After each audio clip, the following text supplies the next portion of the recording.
The crimson snow spread beneath Rhea like a twisted halo, each labored breath sending fresh warmth seeping into the frozen wasteland of Kether 9. Her vision blurred at the edges, the twin moons above splitting into 4, then 6 dancing lights that promised peace if she'd just close her eyes. No. The word came as a growl, small but ferocious.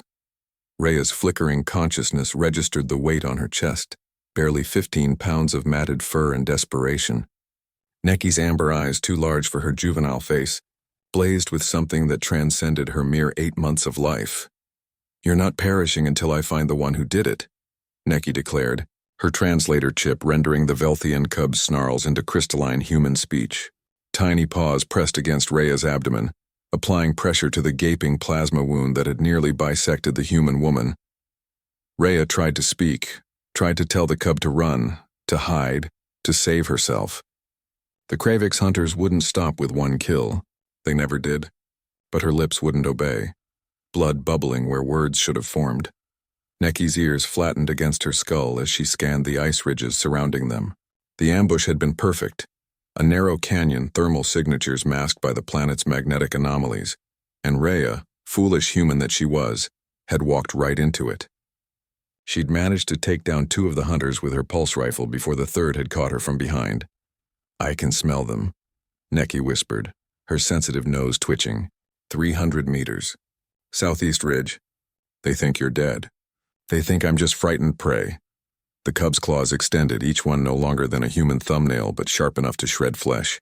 Rhea had found Necky 3 months ago, orphaned after a Kravix raid on a Velthian colony ship. The survivors had left her behind, too young, too small, a liability in their desperate flight. Rhea had committed the cardinal sin of human foolishness. She'd cared. Now that care was killing them both. Necky bent low, pressing her muzzle against Rhea's ear. "You saved me when I was nothing.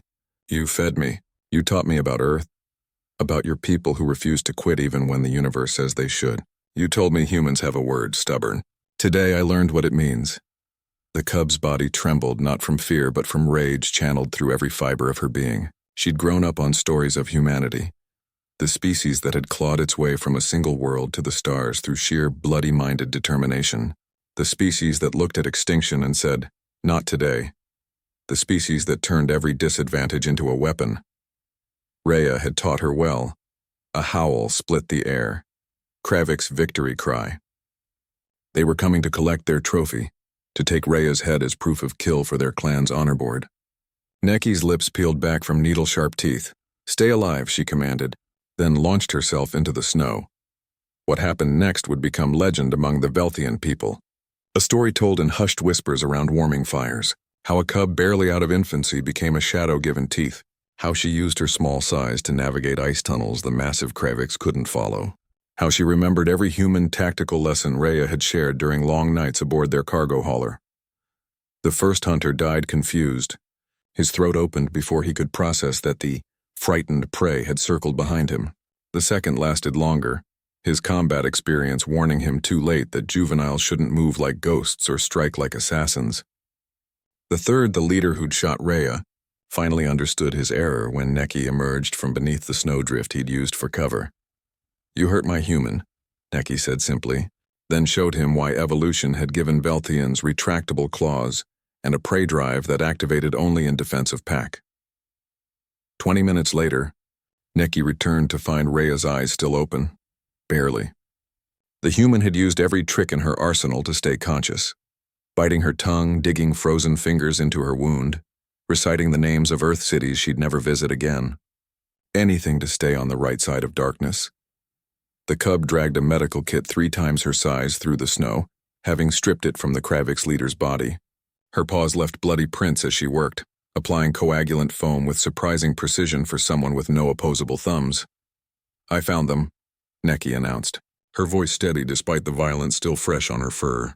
"All 3. They won't hurt anyone else." Rhea's hand rose with agonizing slowness, trembling fingers brushing through Necky's blood-matted fur. The cub leaned into the touch, eyes closing briefly. "The distress beacon is active," Necky continued, curling against Rhea's side, adding her small warmth to the human's fading heat. "Rescue will come. Until then, you stay. That's an order." In the distance, the dual moons continued their eternal dance across Kether Nine's sky. The ice wind howled its ancient song of isolation and death. But in a canyon stained with crimson and defiance, a human and a cub made their own declaration. Not today. Not here, not them. When the rescue ship arrived 6 hours later, they found an impossible scene. A human woman technically dead by medical standards but somehow still breathing, and a Velthian cub standing guard over 3 times her body count in Kravik's corpses. The medics rushed forward with their equipment and expertise, but they were already too late to witness the real miracle. That had happened in the moments when a cub too young to hunt had chosen to become a predator, when love had transformed into lethal protection, when a human's stubborn refusal to die had met a Velthian's absolute refusal to let her. Rhea would recover, though the scar across her abdomen would never fully fade. Neki would grow into a legend, the cub who'd held death itself at bay through pure determination. But in their quiet moments together, they would remember the truth that day had taught them, that family isn't defined by species, that love measures itself in the prices we're willing to pay, and that sometimes the smallest among us carry the largest hearts. The galaxy had underestimated both of them. It wouldn't make that mistake again.